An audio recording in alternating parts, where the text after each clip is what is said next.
It's week 15, day 100 of my full-time chronic pain rehabilitation journey. I'm Jason, and today we're going to celebrate. I have been doing my journey for 100 days, which exceeds even my own expectations. I had hoped to get this far, but I wasn't sure that I could get here, and dagnabbit, I did it. Day 100 signifies the formation of habits. I've done these things long enough that they are in essence ingrained in my brain now, and so it's up to me to sustain them into the future, which I have every intention of doing. And if I don't, someone needs to slap me upside the head really, really hard. I am very tired, which I've been for a long time now, and I decided to backtrack on a decision I made a few days ago, which was to go back on some sleep medications to help myself fall back asleep.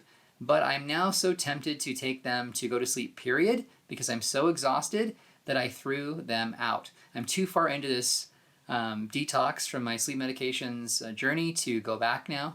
And if I hold on to those pills, I'm going to take them because I'm just simply exhausted.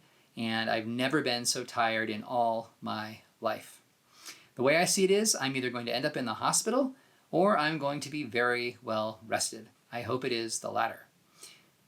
The question is, how the hell am I still functioning? And the answer is, I don't know.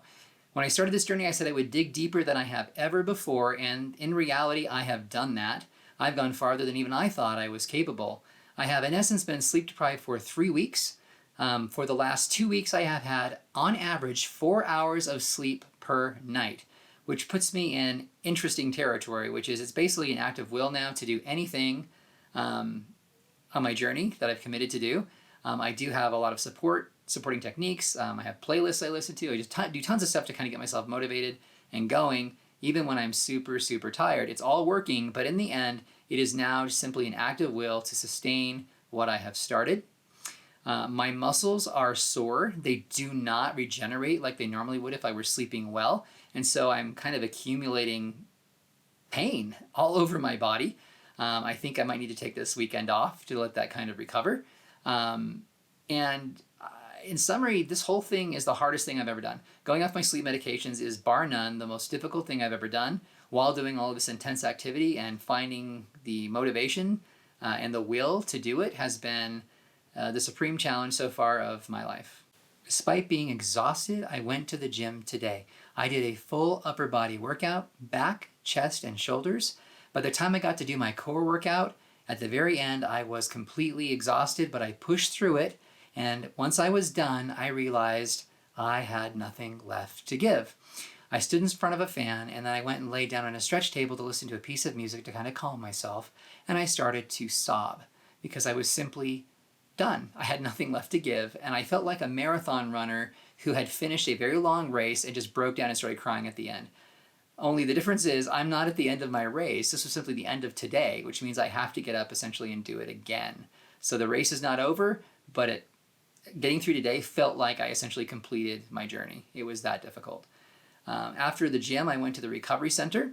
They have a new treatment for me with red-blue laser patches. These are supposed to increase metabolic activity in the cells that are exposed to them, promote healing and stuff like that. So I'm trying those out. Good timing because my muscles are incredibly sore, like I mentioned. They are not recovering like they're supposed to. I am back in the cold tub after a brief hiatus due to a bummy problem, which I've talked about in previous videos. Not going to mention it here. But I survived 1 minute without any complication, which means I can probably start going back for more minutes now and resume my cold baths. It was really cool. I was laying on the table, and when the technician was done with me, I got up and I looked down and I saw what I thought was my belly hanging down a little bit from my midsection.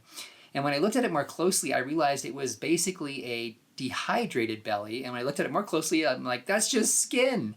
The belly isn't there, which means I'm incredibly skinny. I'm losing weight at almost an incredible rate. I can't even believe how skinny I'm getting.